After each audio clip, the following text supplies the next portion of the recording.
medo nyiso luoro margi ewi deko mar omenda kada ewi deko mar piny owacho chwalo omenda mag somo ne sikunde gimomiyo giyudo pek e chulo jotije, nyiewo gige somo kaachiel kod chwalo chenro mopogore opogore e sikunde ma pacho ka. Jotend jopuonjgo koro sundo piny owacho mondo odonjre mapiyo e wachno kapok chenro mag somo oyudo ng'ikruok. Millicent Adhiambo chakonwa weche manyien mag duol gi ripodno. Skunde mag piny owacho sani ni kod achiedh nade mar nok mar omenda tok piny owacho rem chwalo negi omenda e wang' saa.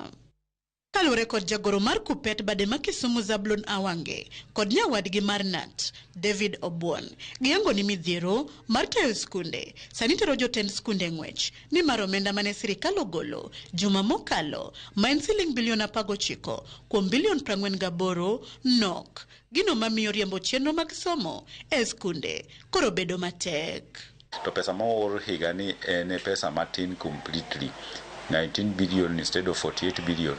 Chon kane pesa sirikal oro pesa matin e first term, so senior school principals ne onge shida nikech ne nitie jo klas 9 mane report miluongo ni form 1s.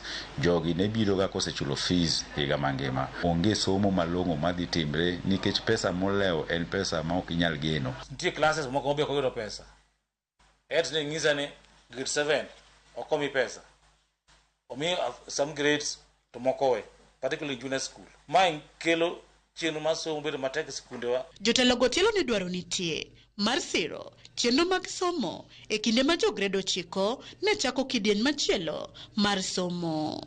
Kaka igo chakore ni, ere ka itero dhi chako somo as they move kaka gikore mar the pathways next year and coupled with infrastructure. Pod nitiere nok mar infrastructure, classrooms, laboratories, mokoro ne kuma thiri gisomi.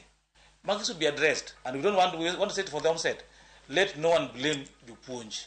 Bende giyango ni deko mag omenda ne skunde semiyo jotije skunde moting'o jopuonj deko yudo osachgi kaachiel gi rocho chenro mag nyiewo gige somo ne jopuonjre. Kamae koro keto skunde kama tek mokalo. Koro wan gi shida mang'eny kaka nyalo run free primary schools, particularly skunde man gi comprehensive school kaka JSS go. Pesa onge.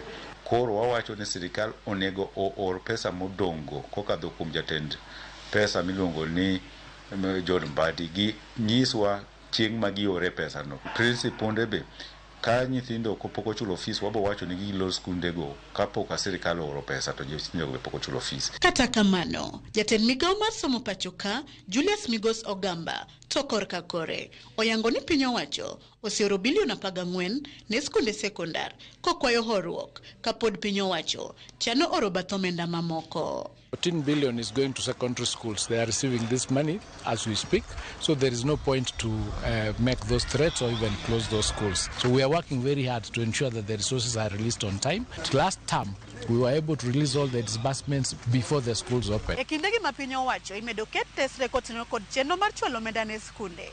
Lai manyien mar somo bende kuome medo mokerot ka koro jokanyo wuok oko sundo sirikal mondo nonane matut lek mar lai manyien mar somo mondo weche somo pacho kaendi odoge wang'e.